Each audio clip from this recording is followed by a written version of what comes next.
Eu sou a Aixá Roriz, sou cantora lírica e pesquisadora vocal. Estou no doutorado aqui na Escola de Música da UFBA.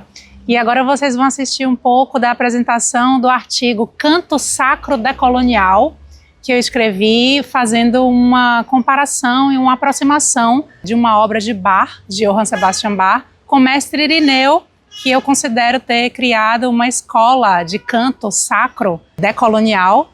E nesse congresso, que é a 34ª edição do congresso da ANPOM, que vai acontecer aqui em Salvador, na Escola de Música da UFBA, eu apresento esse artigo Canto Sacro Decolonial, Batalhas Sagradas Afropindorâmicas e Cristãs, de Bach a mestre Irineu, com coautoria da minha orientadora, professora doutora Laila Rosa.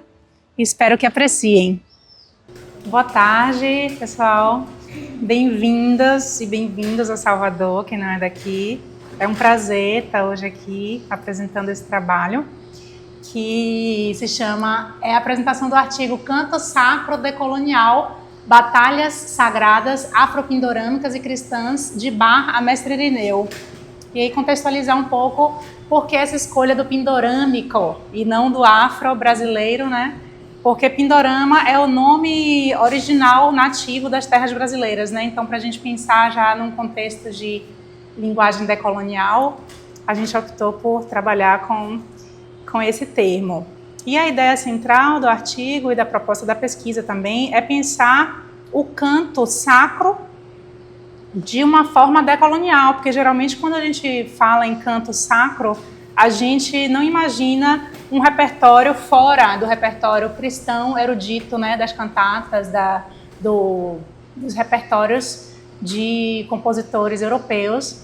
E a proposta é a gente trazer para a roda erudita outras propostas do que é a sacralidade da música afropindorâmica. Então aqui na Bahia a gente tem um movimento muito forte de música sacra afropindorâmica, afro-brasileira. E eu trouxe aqui como base para essa comparação, entre aspas, na verdade, que é uma aproximação, né, do que é o canto sacro, a obra do mestre Irineu Serra, que é o fundador da religião do Santo Daime, da qual nós fazemos parte, eu e Laila, e que é uma religião onde a gente canta hinos. E esses hinos, eles se conectam, né, com a proposta, assim como as cantatas de Bach, por exemplo, que é o que a gente vai fazer a comparação aqui. Eles são hinos que trazem a proposta de conexão, de oração, de reza, de conexão com o divino, de produzir esse ambiente sacro. Então aí a gente trouxe as referências, né, decoloniais. E aí a gente chega nesse contraponto, a musicologia comparada, o canto sacro erudito com o canto sacro afropindorâmico. Essa é a história da musicologia comparada dentro da etnomusicologia, ela já é um pouco ultrapassada, né? Até porque quando a gente compara, a gente sempre parte de um lugar de hegemonia cultural e de produção para outro, né? Então até o próprio termo etnomusicologia, ele já ficou um pouco ultrapassado, talvez, em alguns contextos, porque quando a gente fala do etno, a gente fala de uma observação de uma prática fora desse hegemônico que a gente tem, né, de origem, ou a gente tem a prática de estar. Isso já é um termo que já foi usado, a Vergleichende Musikwissenschaft, que é a musicologia comparada, que já está ultrapassada, mas que a proposta aqui é trazer exatamente para o centro da roda esse outro conteúdo, né, esse outro contexto sacro. E aí a gente optou por, a partir do texto, né, da vocalidade, da língua e da letra, dois exemplos de cantos sacros que falam de batalhas sagradas. Então, a cantata BWV 19, Es erhub sich ein Streit, do Bach, que traduzido, se travou uma batalha.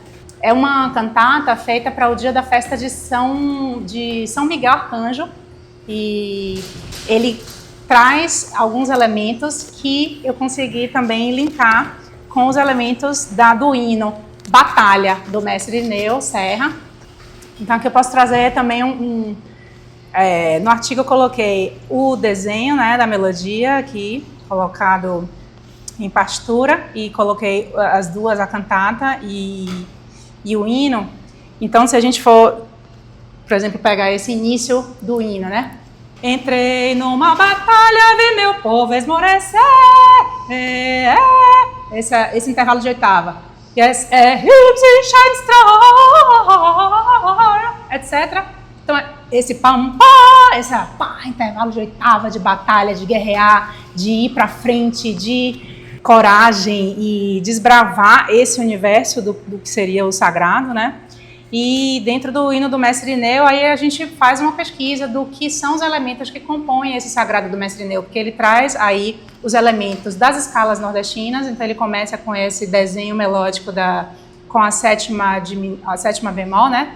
Entrei numa batalha e mostrar pra você. Então, ele traz essas referências do Nordeste, ele é do Maranhão, Homem Preto, o Retinto do Maranhão, e a obra dele, Sacra, é toda baseada nesse contexto, que aí eu faço essa pesquisa minha do mestrado, ela traz esses estudos pormenorizados. E na obra de Bach, né, ele faz esse intervalo de oitava brilhante, depois se desenrolam coloraturas muito evoluídas e imbricamentos harmônicos, e aí chega nessa questão também do que é esse centro harmônico ocidental, né, do canto sacro europeu, eurocêntrico, que também existe na obra do Mestre Irineu e nos inários do Santo Daime, mas que é uma coisa relativa, porque não existe uma tonalidade específica, porque é uma produção originalmente vocal. Então, é quem puxa, as puxantes, ou os puxadores, também que chama, no momento do ritual, é quem vai estabelecer ali a tonalidade que vai ser executada por todos que estão ali presentes. Então, essa relação de tonalidade também é um conceito que muitas vezes pode ser um pouco castrador e criar um contorno, né, dessa opressão, digamos assim, hegemônica da ideia de composição, que nos hinos do Mestre Irineu e de toda a doutrina, isso fica um pouco mais fluido, né? E no início, o Mestre Irineu, ele recebia os hinos e praticava os rituais a capela, com acompanhamento de um maracá. E depois, na década de 50, que é um ponto interessante também para a nossa pesquisa, foi que uma mulher, a dona Lourdes Carioca, também do Maranhão, ela tocava violão e sugeriu ao mestre que pudesse ter alguns acompanhamentos de instrumento harmônico, no caso violão, e aí a partir daí, da década de 50, passou-se a acompanhar. Então, a partir daí é que realmente, às vezes, né, essa questão da tonalidade faz mais sentido quando tem o acompanhamento de instrumentos harmônicos durante os rituais. Nesse contexto da harmonia, quando o violão não era usado, um dos intervalos da música nordestina que a gente pode encontrar em alguns aboios de vaqueiros, que é o intervalo da terça neutra, que ela não é nem uma terça maior, nem uma terça menor, ela é uma terça ali numa afinação bem de música vocal decolonial, porque ela não está dentro que a gente que estuda, né, os intervalos dentro da escala diatônica, a gente não consegue nem afinar esse intervalo, porque ele não está nem na terça maior nem na terça menor. E nos cânticos da doutrina do Daime é possível identificar esses intervalos. A gente fez no mestrado uma análise naquele Adobe Acrobat Reader, que é aquele programa que faz o cálculo dos intervalos, né, dos cents, e a gente identificou também essa característica nesse cantar, né, de outras sonoridades possíveis. Então, assim como bar, o Mestre Irineu, que não necessariamente precisa de bar para ser validado nem referenciado, né, mas fazendo as aproximações aqui para o trabalho. E os dois que são mestres espirituais e da prática, né, da ritualística sacra, eles compuseram também um repertório não sacro, que é chamado no barroco de repertório secular, né, cantatas seculares, e o Mestre Irineu compôs hinos que não são hinos para os trabalhos rituais, eles são momentos de descontração que são chamados de diversões. Então, o Mestre Irineu recebeu 5 diversões, né, que são cantadas geralmente entre os intervalos dos inários oficiais, que são os trabalhos onde é cantado o inário do Mestre Irineu. São 5 diversões apenas, para Pilar, Cacheado, Cantar me apareceu, Devo acochar o nó e A Aurora da Vida. E um dos exemplos das cantatas seculares do Bach, né, do Johann, é o Café Cantata, Cantata do Café, Cantata do Caçador, A Disputa de Febe e Pan, Cantata Burlesca, e dentre outras. Então, a gente pode aqui fechar, né, trazendo essa ideia de que o canto sacro e o canto erudito, na verdade, né, a gente considera muito que o erudito está dentro da academia, está dentro, né, dos contextos europeus e hegemônicos de produção de conhecimento, e a erudição ela pode estar em muitos lugares, né, onde existe uma prática, onde existe uma raiz cultural e onde as pessoas se dedicam a uma prática, a um ritual ou a um encontro que produz ali. A cultura vem do culto, como disse a Mateus Aleluia, né? Então, quando a gente cultua uma prática, ali sim pode haver uma erudição possível. A proposta do trabalho é exatamente trazer para discussão, né, o que a gente pode inserir, inclusive, nos currículos acadêmicos do estudo do canto e do estudo do canto coral, as produções fora desse escopo hegemônico, europeu, eurocêntrico, e fazer lembrar de que a sacralidade ela permeia todas as culturas e todos os seres, todos os corpos humanos e divinos. E é isso. Foi esse trabalho que a gente escreveu.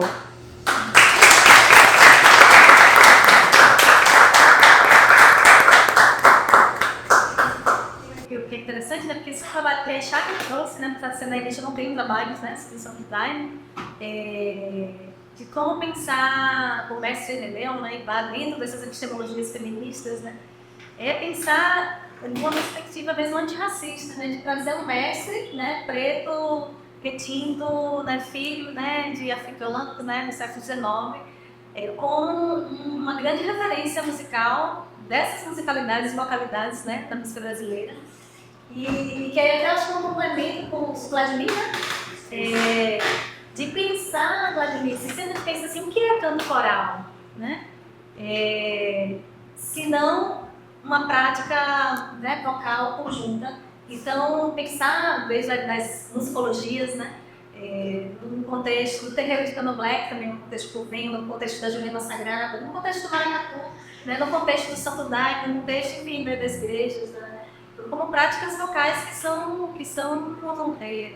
importantes, né, na nossa história, que nos atravessam. E aí, nesse sentido, a gente também se torna convocada a pensar em sistemas musicais diferentes, né? Então, a coisa da afinação, está desafinado, então aí não cabe, né? Então, pelo contrário, né, traz uma outra riqueza, porque aí você não fica preso na comparação. Então, a ideia, né, acho que a Chá trouxe muito bem. Então, era isso que eu ia falar, e tinha dias feministas e antirracistas pensar, porque são dois homens, né? Então por que dois homens, né? A gente fala, né? Sim. De mulheres. Mas, duas mulheres falando de dois homens. As mulheres falando, né? Duas mulheres falando de dois homens, né? Então, mas o mestre realmente é uma referência muito linda. Como essa sonoridade, ela vem para curar. Portanto, vem sim, né? E curar, e quando a gente fala curar também sistemas de opressão, sistemas que o Vladimir falou de poder, mas que a gente precisa nomear, né? O racismo, o sexismo, a LGBTQI+fobia, todas essas matrizes de desigualdades, né? Então, assim, esses cantos vencidos, esses mestres que vêm, né, na música, e pensar essa sonoridade com sonoridades vencidas. Então, essa sementinha, né, que a gente deixa. Primeiro, parabenizar a Chá e dizer que está lindo esse trabalho. Essa retícula aí no fundo. Foi. É IA.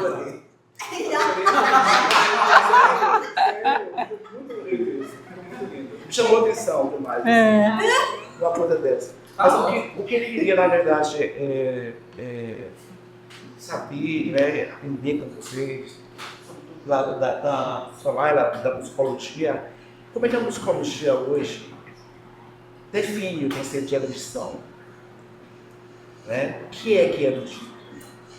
O que é que não é erudito hoje em dia? com a inserção das culturas, das nossas culturas de tradição dentro da universidade hoje, a música popular hoje dentro da universidade, as coisas já estão já em andamento, né, misturadas, na verdade.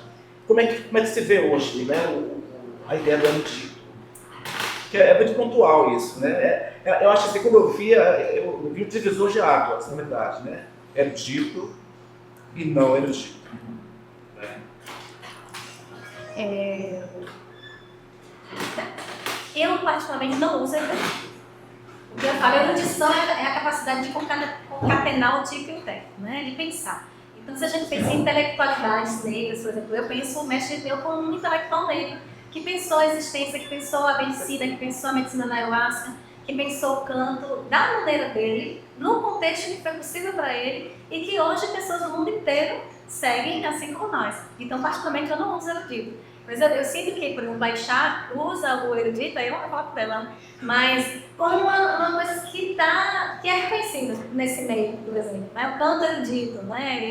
Eu né, há muitos anos deixo de usar para pensar no de conceito, no texto de conceito. Né? Substituir o erudito pelo... Mas, ao mesmo tempo, quando alguém fala erudito, a gente entende o que é. Né? Mas tirando, porque tem essa origem, né, de classe e de raça, né? Na palavra. Isso, então, acho que é esse ponto, assim, erudito, pelo que se entende atualmente, é o que está na academia, né? É o que é estudado por intelectuais. Quem são os intelectuais? Quem teve uma formação clássica dentro de conservatórios, de centros acadêmicos.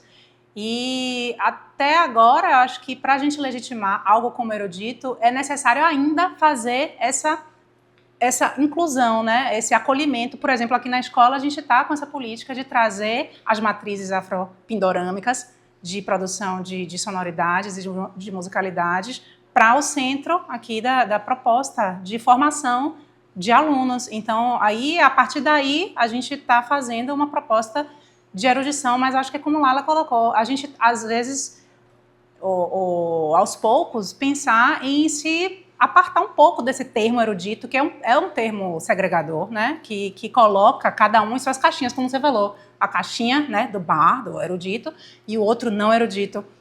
Por que não erudito, né? A gente, vamos deixar essa linha mais tênue, né, mais flexível para a gente considerar outras fontes de produção de conhecimento tão profundas, tão sagradas, né, tão ricas e tão importantes para a existência, porque senão a gente vai reduzindo demais o que pode ser, o que é o saber, o que é o rezar, o que é o comer, a gente vai entrando nas caixinhas. E acho que a própria indústria de entretenimento intelectual, cultural, ela se utiliza dessas caixinhas, né, para enquadrar e para fazer com que a gente não acesse esses outros ambientes eruditos, entre aspas, né, de produção de conhecimento e de aprofundamento da intelectualidade e da cultura e da percepção, para a gente ampliar, né, nossa experiência enquanto humanos, até enquanto... Eu acho que eu coloco é porque eu acho que a gente precisa ser razoáveis quanto ao uso da palavra. Mesmo porque eu acho que quando você entra na pré-escola, no jardim de infância, se ter conhecimento sistematizado significa erudição, então a escola é erudita, em essência, desde o jardim de infância, do primário, do ginásio, do ensino médio, porque é um centro de conhecimento sistematizado.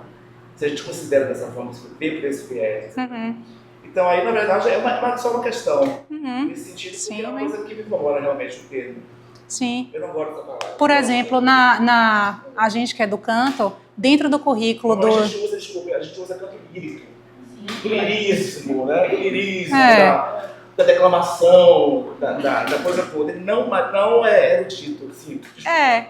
Mas é exatamente isso. Por exemplo, se a gente pudesse trazer o canto clássico indiano, os próprios pontos de candomblé, os cantos orientais da China, do Japão, esses cantos todos podem ser cantos lirismo. A gente pode achar lirismo nesses cantos, né? Aí essa segregação muito eurocentrada é uma coisa muito engessadora e ela produz muitas questões psíquicas, inclusive, nos alunos, que querem expressar, que querem conhecer, que querem trocar com outras produções de conhecimento, e fica uma coisa, né, impossível, porque não faz parte daquele quadrado ali, né? assim, na parte rítmica deixa o Gramani né? O Gramani esse Conacol. Não, e assim, o Paganini também ia ficar lá procurando os tempos.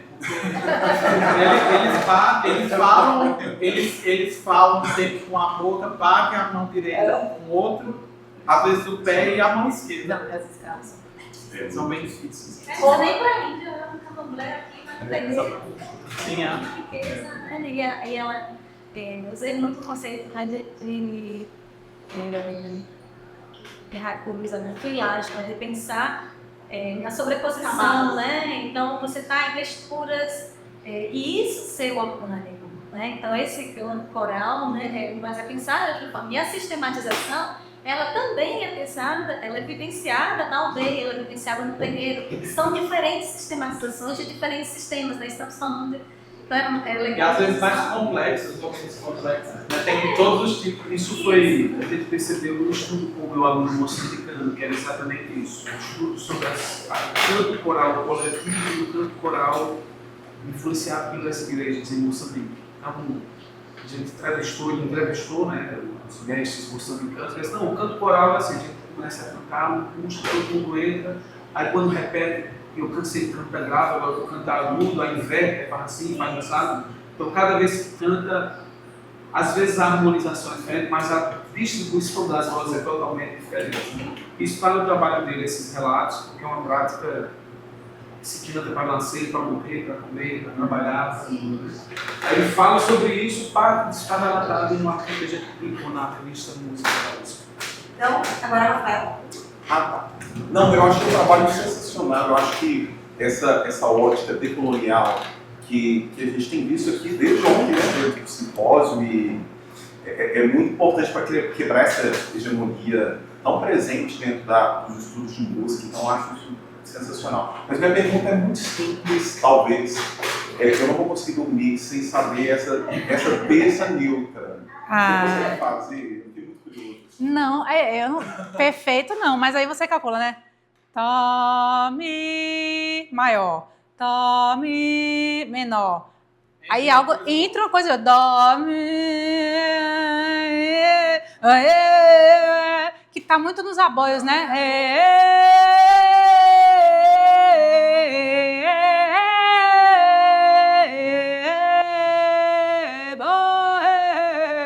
Boiar.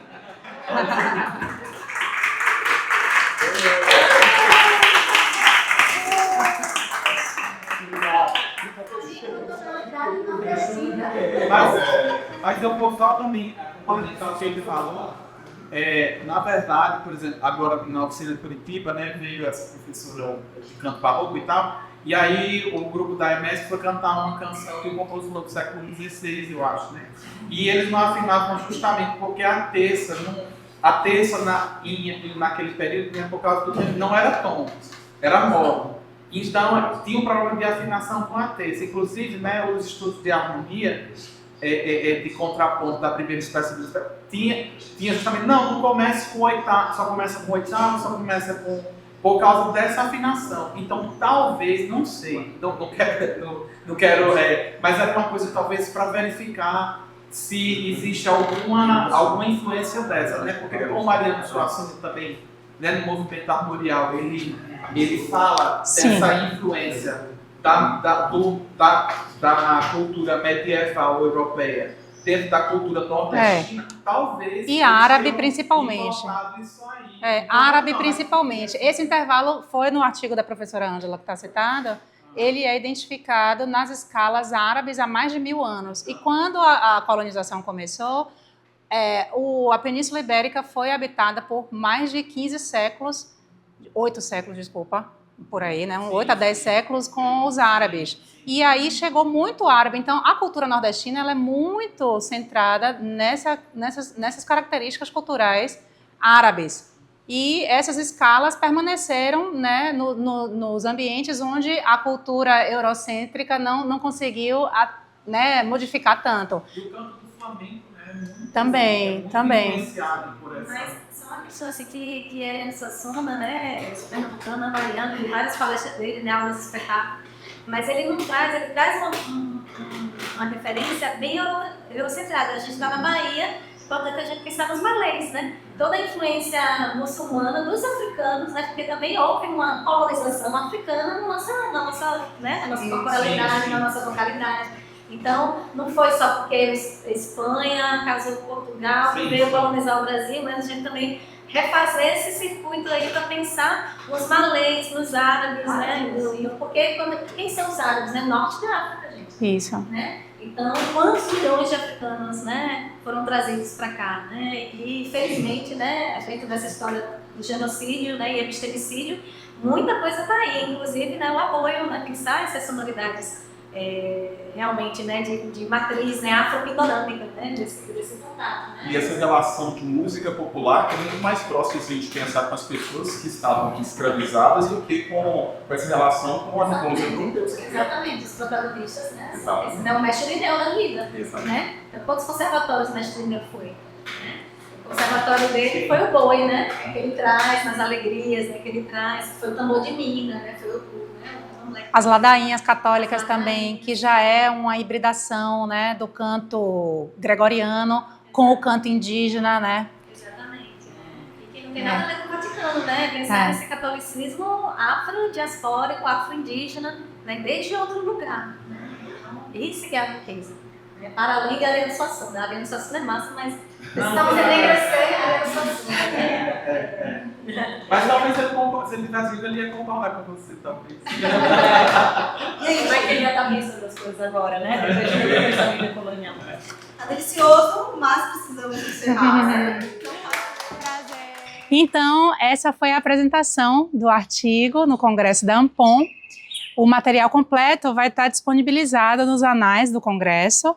Se você tiver interesse em ler o artigo completo, você pode acessar pelo site da Ampon e também entrar em contato comigo através das minhas redes sociais, se tiver interesse em aprofundar mais sobre esse assunto. Um abraço, obrigada.